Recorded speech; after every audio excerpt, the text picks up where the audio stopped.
Cara, a tatuagem pra mim é amor. Faça o que você ama e todas as coisas serão acrescentadas.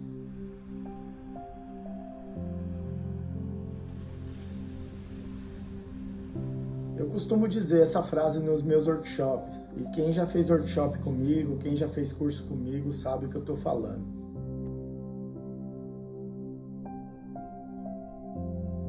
Seja qual for a profissão, não faça por dinheiro, e sim por amor. Olá, eu sou Valmiral Santana, mais conhecido como Duda Santana. Sou natural de São Paulo, capital, e hoje estou aqui para contar um pouco da minha história para vocês. Em 2007, através da influência de um amigo meu, do João Bolinha, lá do bairro onde eu morava, um dia o João me convidou para ir conhecer uma convenção de tatuagem e eu fui com o João naquele dia, um final de semana, conhecer uma convenção de tatuagem. E ao entrar na convenção de tatuagem, eu me deparei com um stand, com um artista, o André Rodrigues, fazendo um freehand de uma tatuagem, de uma santa na perna. E, cara, eu fiquei impressionado, eu já conheci o trabalho do André, e o André é especialista no New School, na época era um grande nome ali do New School. E eu já conhecia o trabalho do André, cara, eu fiquei impressionado ao ver ele ali, ao ver o trabalho dele de perto, um grande artista, né, que eu já acompanhava, eu já admirava. E eu fiquei ali um bom tempo ali do lado dele, observando ele trabalhar, fazer o freehand, começou a tatuar. E, cara, eu fiquei impressionado com aquilo, que é um estilo que eu gosto muito, é o New School. E ali eu falei, bom, eu quero ser tatuador. Chegamos em casa, o meu amigo João falou, e aí, vamos tatuar? Eu falei, não, ainda não estou preparado. Ele pediu para eu fazer um desenho para ele, me pediu uma geisha em New School, eu fiz aquela geisha em New School. E ele tirou o decalque, colocou no braço, arrumou todo ali o material e falou, e aí, tatua? Aí eu falei, o quê? Vou tatuar? Cara, me deu uma dor de barriga, eu fiquei muito ansioso assim e tal, mas beleza, tatuei, a experiência foi muito boa, o meu primeiro trabalho foi um trabalho que até hoje eu gosto de olhar, eu gosto de relembrar aquele dia, porque, cara, foi o início, né? Foi o start na minha vida. E a tatuagem para mim foi muito boa. A partir daquele momento eu larguei tudo, eu larguei o design, eu larguei tudo que eu fazia e mergulhei na tatuagem, né? E eu costumava dizer que eu amava o design, mas quando eu conheci a tatuagem eu descobri que eu não amava o design, eu somente gostava do design. E amar de verdade, eu amo a tatuagem. E a tatuagem me proporcionou momentos incríveis, me proporcionou muitas coisas boas, me trouxe muitos amigos, cara, que eu carrego até hoje. Participei de várias convenções, ganhei muitos prêmios, tenho um total de 53 prêmios aí em convenções pelo Brasil, alguns fora do Brasil também. Sou muito grato à tatuagem por tudo que ela me proporcionou, né? A tatuagem me proporcionou momentos assim que, cara, o design certamente não teria me proporcionado. E eu sou muito grato à tatuagem, eu sou muito grato ao João pelo começo, as pessoas que me ajudaram, a minha ex-sogra, a Dona Tereza, o Claudinho, um amigo meu parceiro. Cara, e diversas pessoas que entraram no meu caminho. O Ricardo Chileno, que é um organizador da Convenção de Curitiba. O Ricardo Chileno também foi uma peça fundamental no começo da minha carreira ali. Através do Ricardo, eu tive muitas oportunidades, ele apresentou meu trabalho para muita gente e isso me ajudou demais, né? É sempre bom a gente lembrar de onde a gente veio, né? Porque a gente tem que valorizar, né, essas pessoas que ajudaram a gente no começo, porque ninguém chega sozinho em lugar nenhum, né? Então isso é fundamental e eu sou muito grato por essas pessoas. Eu sou muito grato por todos que tiveram no meu caminho, nessa longa caminhada aí.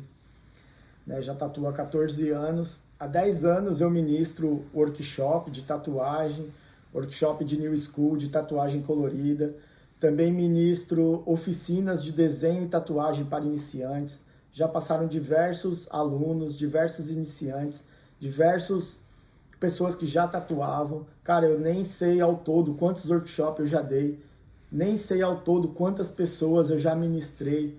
cara, isso é muito bom para mim, é gratificante poder compartilhar aquilo que eu tenho, né? E o conhecimento é o que a gente tem de mais precioso. E eu sou grato em poder compartilhar, de ter essa oportunidade de compartilhar coisas, compartilhar conhecimento, estudar com pessoas, isso é muito bom. Eu costumo dizer, né, que ao ministrar um workshop, o maior ministrado sou eu, porque sou eu falando para diversas pessoas e é eu ouvindo diversas pessoas. Acabo absorvendo muitas coisas e isso, cara, é bom demais. Através da tatuagem, das convenções, dos workshops, cara, eu fiz diversos amigos, fiz muitos amigos bons, amigos que eu carrego até hoje no meu peito e sou muito grato mesmo a todos que confiam no meu trabalho, que confiaram, né, em mim, no meu ensinamento. Eu sou muito grato por isso. Durante a minha caminhada, eu tive muitos altos e baixos. Eu vejo que, cara, esses baixos é o que molda a gente, né? O ouro só é purificado no fogo, então se a gente não tiver o baixo, a gente nunca vai ser purificado, a gente nunca vai ser afiado. Tem um amigo meu de São Paulo, o Snoop Tatu, ele costumava dizer o seguinte para mim, ele me contou uma história uma vez, eu passando por uma grande crise, um momento de depressão profundo que eu entrei, foi algo que me levou mesmo, de fato, para o fundo do poço. O Snoop sempre falava para mim, Dudinha, a nossa vida é igual percorrer de um avião. A gente tem que carregar, abastecer, percorrer a pista, a gente decola, a gente estabiliza, só que depois a gente tem que descer. Nem mesmo o avião ele mantém a todo tempo estável no ar, né? Sempre no alto. O avião chega uma hora que ele tem que descer. E o Snoopy me falou isso uma vez, cara, e eu sempre carrego isso comigo, né? E toda vez que a gente desce com experiência, a gente desce com mais tempo de voo, a gente desce muito mais preparado, né? Para que a gente possa fazer manutenção, a gente possa recarregar e percorrer e voar. E o engraçado é que quanto mais tempo de voo o piloto tem, mais longe ele voa. Ele começa fazendo uma ponte aérea e logo depois ele já está fazendo voos internacionais. Então, eu acho que é muito importante, sabe, os baixos. A gente tem que valorizar os baixos e não só o alto, né? Porque quando a gente está no alto, tudo é lindo, tudo é maravilhoso, muitas pessoas ao seu redor. E eu percorri muito tempo em alta, né? Eu percorri um bom tempo, um longo caminho em alta. Foram vários anos seguidos participando de convenções, ganhando prêmio, ministrando muitos workshops. Eu costumava dizer assim que eu tinha muita gente ao meu redor, mas a hora que eu mais precisava eu não tinha ninguém. E isso era bem complicado, foram momentos difíceis. Quando eu comecei a tatuar, eu tinha um relacionamento, eu tinha uma família. A minha filha mais velha, na época, ela tinha ali por volta de 6 anos, 5, 6 anos de idade. E eu lembro que uma vez, em uma convenção em São Paulo, onde eu participei, a minha filha estava com uma expectativa muito grande que eu ganhasse um prêmio e que ela pudesse subir no palco comigo para pegar aquele prêmio e levantar aquele prêmio. Mas naquela convenção eu não finalizei o trabalho. E eu sabia que eu não ia ganhar nada porque eu não finalizei o trabalho, mas enfim, a minha filha não sabia. E ela ficou com aquela expectativa, né, que eu ganhasse um prêmio para ela poder subir no palco e levantar aquele prêmio. E na hora da premiação eu não ganhei. E aquilo frustrou a minha filha, cara. Aquilo frustrou a minha filha chorou muito. E ela falou que o que ela mais queria naquele momento era poder subir no palco e levantar um prêmio, tirar uma foto comigo. E aquilo, cara, aquilo me pegou de uma forma assim que foi uma forma... Cara, aquilo me machucou, sabe? Eu até emociono em falar, me dá uma vontade assim de chorar. Porque aquilo me feriu, cara. Aquilo, ver a decepção da minha filha foi algo que me feriu mesmo. E, e quando eu saí daquela convenção, cara, eu me senti de fato um derrotado, cara. Não o fato de ter sido derrotado, cara, em uma convenção de tatuagem, em uma competição, mas o fato, cara, de ter sido derrotado, cara, como pai, cara. E naquele dia eu me senti derrotado como pai, cara. Eu me senti derrotado sem poder, cara, sem poder realizar um sonho, cara, da minha filha. E aquilo pra mim foi bem complicado. Ao sair daquela convenção, cara, triste, cara, eu lembro que eu chorei aquele dia, eu chorei escondido da minha filha, pra ela não ver eu chorar, porque ela já tinha chorado. E ao sair daquela convenção, eu fiz uma promessa que nunca mais eu perderia uma convenção. E eu comecei a me mover, cara, nesse intuito de participar e ganhar e mostrar para minha filha que eu não era um derrotado. Eu queria provar para minha filha que o pai dela era um vencedor, que o pai dela ganhava prêmios de convenções. E aquilo para mim foi, de fato, foi um combustível. E quando eu percebi, eu estava ganhando muitos prêmios. E quanto mais eu decolava, mais distante eu estava da minha filha. E chegou uma hora que eu me vi totalmente longe da minha filha. Quanto mais em palcos e levantava prêmios, mais distante eu estava da minha filha. Por quê? O motivo principal, que era a minha filha estar junto, poder levantar um prêmio, ela não estava, cara. Então, ou seja, todo aquele esforço, tudo aquilo que eu falava que era pela família, cara, de fato se perdeu. Porque eu cheguei num nível tão alto, que aonde eu estava eu já não conseguia mais ver a minha filha, eu não conseguia ver a minha família. E isso, cara, isso me destruiu. Né? Não foi a tatuagem que me destruiu, mas sim a minha intenção, a intenção do meu coração me destruiu, cara. Me levou para um lugar aonde eu não via mais a família, um lugar aonde o meu ego, o meu nome chegou num patamar tão alto que, cara, substituiu todas as coisas, né? E eu vejo, assim, muitos artistas se perdendo por conta disso, né? Por conta de correr atrás de coisas e com intenção errada, e eu acho que isso é bem complicado. Mas eu creio que isso foi fundamental, né? Que eu passasse por isso, para eu poder chegar onde eu cheguei hoje, para eu poder ter a mentalidade, ter a bagagem, né? Ter a experiência de vida, né? Que eu vivi nesse tempo aí.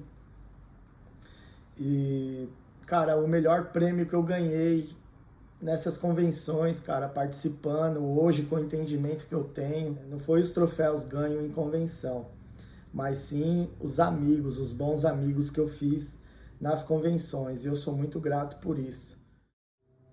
Cara, a depressão foi algo bem complicado, foi algo que de fato me derrubou. Foi algo que me levou para o fundo do poço. Um dia eu estava tatuando uma pessoa lá em Curitiba e essa pessoa é psicóloga. E ela pegou e me disse algo. Ela falou, Duda, posso te falar algo? Você não vai ficar chateado comigo? Eu falei, claro, pode falar. Ela falou, cara, você tá com uma depressão profunda. Eu parei, olhei e falei, depressão? Ela falou, sim, depressão. E eu fiz assim, depressão é doença de fresco. Quem tem depressão precisa tomar um tapa na cara. E ela, bem tranquila, pegou e falou, pois é, você precisa desse tapa na cara. E, cara, aquilo me impactou de tal forma, porque eu nunca aceitei o fato de depressão. Eu falava que depressão era doença de fresco. Eu falava, cara, vai lavar uma louça, vai carpir um lote, faça alguma coisa da sua vida, que depressão o quê? E, cara, eu não aceitava o fato de eu ter depressão, porque o mundo todo para mim estava errado, as pessoas estavam erradas, as pessoas que eu me relacionava estavam erradas, mas na verdade não eram as pessoas que estavam erradas, era eu que estava errado. Eu estava doente, eu não sabia, eu não enxergava que eu estava doente. E isso para mim foi algo assim que me destruiu, me derrubou mesmo. Na época eu morava em Curitiba e, cara, eu afastei muitas pessoas que me amavam, pessoas que só queriam o meu bem. E por conta da depressão, dessa doença, cara, que é uma doença que ela vem de mansinha, é uma doença que ela vem sem a gente perceber. E quando a gente percebe, a gente já está no fundo do poço. E eu só percebi mesmo que, de fato, eu tinha depressão e que eu estava doente quando eu cheguei no fundo do poço, né? Que eu bati, me deparei lá no fundo do poço, eu falei, nossa, de fato eu estou no fundo do poço. E aquilo foi algo terrível, foi algo bem complicado. Tem o meu amigo, Tiaguinho Piercer, lá de Curitiba, a Priscila também. Cara, eles presenciaram muitas coisas assim do que eu vivi, me ajudaram muito na época. O Thiago para mim foi um irmão, foi um cara que me ajudou muito, foi um cara que me colocou para cima nos momentos ali que, cara, eu tava mesmo destruído, eu tava mesmo no fundo do poço. E, cara, eu sou grato a Deus pela vida do Thiago, pela Priscila, pela família deles, porque pelo estúdio, né, por tudo ali que eu tinha com eles e tal, e aquilo foi muito fundamental. E muitas pessoas entraram na minha vida e eu acabava afastando essas pessoas. Eu acabava muitas vezes me distanciando ou magoando ou ferindo essas pessoas por conta da depressão. A cura da depressão foi uma coisa muito louca. A cura da depressão foi algo sobrenatural, cara. Eu não passei em especialista, eu não passei em nenhum especialista, eu não tomei nenhum medicamento. O único medicamento assim que eu tomei foi medicamento natural, nada além disso. Passei mal várias vezes, várias crises de ansiedade. Teve uma vez que eu passei mal na rua, eu caí, eu me tremia todo, eu meio que desmaiei assim na rua, não sei, foi uma coisa meio louca. E eu caí, eu não conseguia andar, eu tinha pânico de tudo. Cara, teve um sábado que eu tava muito mal, eu acordei pela manhã, tomei banho, me arrumei, fui tatuar, era por volta de umas 9 horas da manhã. Quando eu fui abrir a porta de casa, eu não conseguia abrir a porta. Eu só tremia e chorava, eu tremia muito. E eu não conseguia abrir a porta de casa. E naquele dia, naquela semana, eu fiquei trancado. Começou em um sábado e foi até o outro sábado, até o domingo, na verdade. Fiquei trancado dentro de casa, eu não tomava banho, eu não escovava os dentes, eu não me alimentava, eu só, cara, usava droga e bebida alcoólica. E por não me alimentar, a minha resistência caiu, eu fiquei muito ruim da sinusite, cara, eu fiquei muito mal. Então juntou a sinusite com a depressão e eu fiquei muito mal mesmo. Eu fiquei muito debilitado. E eu lembro que eu chorava, eu tinha uns pensamentos assim de suicida, eu pensava em me matar. Só que todo tempo, cara, que eu pensava em me matar, eu tinha uma visão da minha filha chorando. Ela chorando ali na beira do caixão por não ter conseguido, sabe, se despedir, não ter conseguido, cara, voltar a falar comigo. A minha filha ficou exatamente 1 ano, cara, sem falar comigo. Eu morava em Curitiba e ela estava em São Paulo, então são 490 quilômetros de distância. Cara, várias vezes eu saía de Curitiba, trabalhava e durante o dia e final da tarde eu corria para São Paulo para ver a minha filha. E eu chegava lá em São Paulo, a minha filha gritava de dentro da casa dela, falava, pode mandar ele embora que eu não quero ver ele. E cara, aquilo para mim era terrível, cara. Aquilo para mim me feria muito.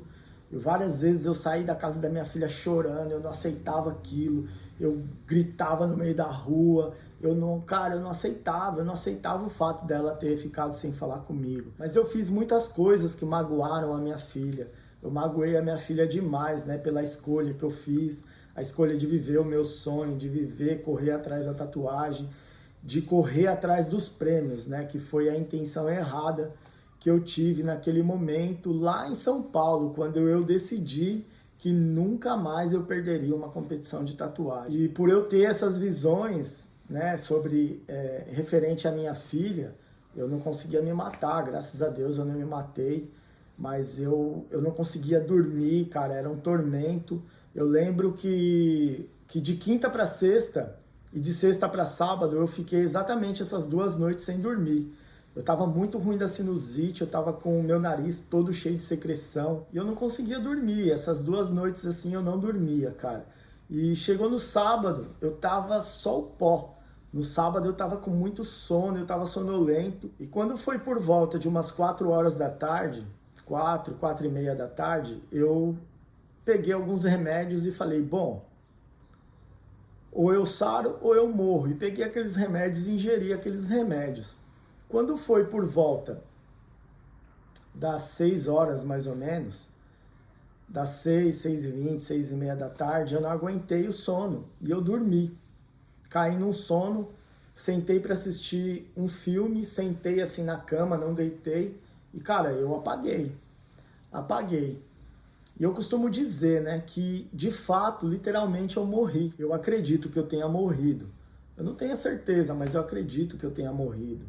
E quando foi 4h40 da manhã, eu acordei com 2 seres do lado da minha cama, com 2 pessoas. Essas 2 pessoas, elas vestiam branco e elas brilhavam. E uma dessas pessoas estavam com a mão no meu peito e a outra com a mão no meu estômago.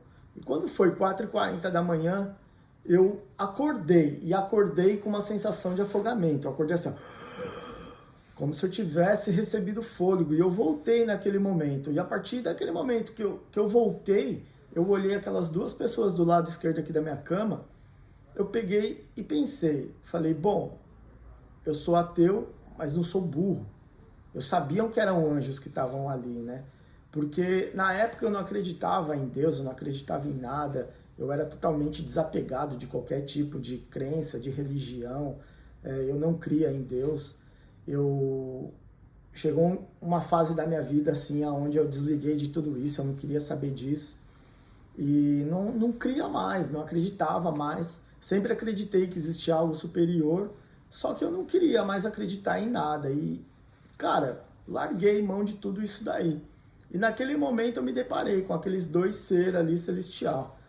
E eu peguei e falei, bom, eu sou ateu, mas não sou burro. Eu sabia que eram anjos que estavam ali. E naquele momento eu quis saber de fato quem eles eram. Eu abri minha boca e fui perguntar quem eles eram. Mas na hora que eu fui perguntar, eu não tinha voz, a minha voz não saía. E eu me espantei, eu fiquei assustado. Eu não fiquei assustado porque tinham 2 pessoas ali vestiam de branco e brilhavam. Mas eu me espantei por não conseguir falar, por não ter voz. E naquele momento que eu me espantei, eu tentei levantar. E na hora que eu tentei levantar, a pessoa que estava mais próxima de mim ali com a mão no meu peito, ela bem plena, com um único dedo, encostou o dedo na minha testa e eu adormeci. E eu tentei relutar de novo. Quando eu tentei relutar de novo, ela veio de novo com o dedo, encostou o dedo na minha testa, cara. E eu adormeci olhando para o relógio. E aquele horário ficou gravado na minha mente. 4h40 da manhã, aquele horário gravou, carimbou a minha mente. E quando foi 8 horas da manhã, eu acordei. Acordei assustado assim, falando, cadê os anjos? Cadê os anjos? Bom, os anjos não estavam mais ali, né? E eu levantei e falei, vou no banheiro, eu tô ficando maluco, eu preciso parar de usar droga. E eu entrei no banheiro, fui lavar o meu rosto, lavei o rosto. Quando eu fui suar o nariz, eu reparei que o meu nariz não tinha mais secreção. Não tinha secreção nenhuma no meu nariz. E eu forcei, cara, forcei assim para suar o nariz, chegou a arder por dentro. E eu reparei também que aquele assado não tinha mais. E a partir daquele momento eu me espantei, eu falei, cara, o que tá acontecendo? Eu dormi ontem, todo lascado da sinusite. Aí eu acordo agora, sem nada, sem secreção, sem sinusite, sem nada. Cara, eu me espantei. E naquele momento eu fiz uma pergunta. Eu perguntei, meu Deus, o que está acontecendo? E naquele momento me veio uma voz clara, audível. Era uma voz forte e doce ao mesmo tempo. E essa voz me disse, eu estou te curando. E eu parei e falei, Jesus? Ele falou, sim, eu estou te curando. Saí do banheiro e falei, cara, o que está acontecendo? Eu tô ficando maluco. Porque de madrugada eu vi 2 anjos. E agora eu ouço esse cara falar comigo, eu nem acredito nesse cara, eu nem creio nesse cara. Como assim ele tá falando comigo? Cara, e a partir dali, a minha vida mudou. Naquele domingo, eu abri a porta de casa, eu abri a janela, era um dia lindo, um dia ensolarado. E, cara, a partir daquele dia, a minha vida mudou e a minha vida hoje não é a mesma. E graças a Deus, cara, por tudo que ele tem feito em minha vida, em minha carreira, né? Hoje eu tenho uma nova família, hoje eu tenho tudo. Hoje eu tenho tudo. Eu costumo dizer, né, que antes eu tinha tudo e não tinha nada, que era Deus. E hoje, graças a Deus, eu tenho Deus. Eu tenho o amor, e o amor está acrescentando tudo na minha vida. E eu sou muito grato por isso. Eu tive um recomeço logo após a minha depressão, eu tive um recomeço, né? Porque de fato ali eu recomecei, a minha vida recomeçou do zero, né? Foi como nascer de novo. E de fato eu nasci de novo e eu comecei a fazer tudo diferente, cara. Eu comecei a reconstruir a minha vida. E quando eu vim aqui para Portugal, eu vim com muita sede, cara, eu vim muito empolgado, com muita sede, assim, de chegar, estourar e fazer. E não foi bem assim, né? Mesmo eu tendo recebido o convite de um estúdio que já tem um nome muito forte aqui em Portugal, lá em Lisboa, eu me deparei com outro recomeço, né? Então, ter vindo para Portugal, para mim foi muito importante, porque de fato aqui eu tive que recomeçar a minha vida e eu sei que todo mundo que vem, que sai para fora do seu país e vai morar em outro país, que vive como imigrante, de fato recomeça a vida, né? E isso é importante. É importante por quê?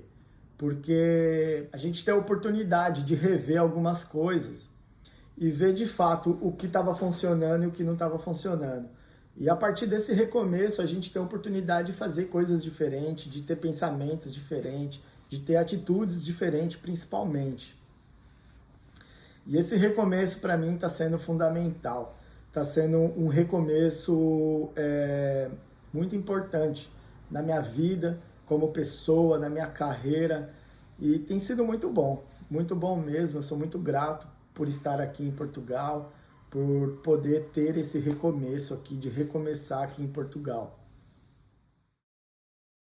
Eu quero agradecer a todas as pessoas que, de certa forma, fizeram parte da minha caminhada, que fizeram parte da minha vida na tatuagem. Tem uma pessoa muito especial, que é o Monk. O Monk foi um divisor de água na minha carreira. Quando eu conheci o Monk, há poucos meses que eu estava tatuando, eu creio que uns 4 meses ali que eu estava tatuando. E o Monk foi o cara que abriu a minha mente, cara. O Monk, ele me mostrou de fato o que era a tatuagem. E através do Monk eu tive a oportunidade de conhecer outras pessoas, como o Fernando Fly, como o Moreno Simões, como o Murilo Oliveira e muitos outros nomes aí da tatuagem.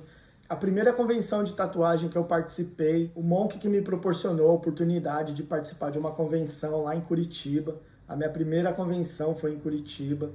E, cara, aquela convenção para mim foi fundamental. Foi uma convenção, assim, que com tão pouco tempo de carreira, tão pouco tempo na tatuagem, cara, aquilo ali foi algo impressionante. E a partir dali eu comecei a ter uma visibilidade, comecei a sentir o que era a convenção, e comecei a conhecer muitas pessoas, e isso foi muito bom. Agradeço ao Paulo Fernando da Electric Inc. O Paulo Fernando, cara, é uma pessoa incrível.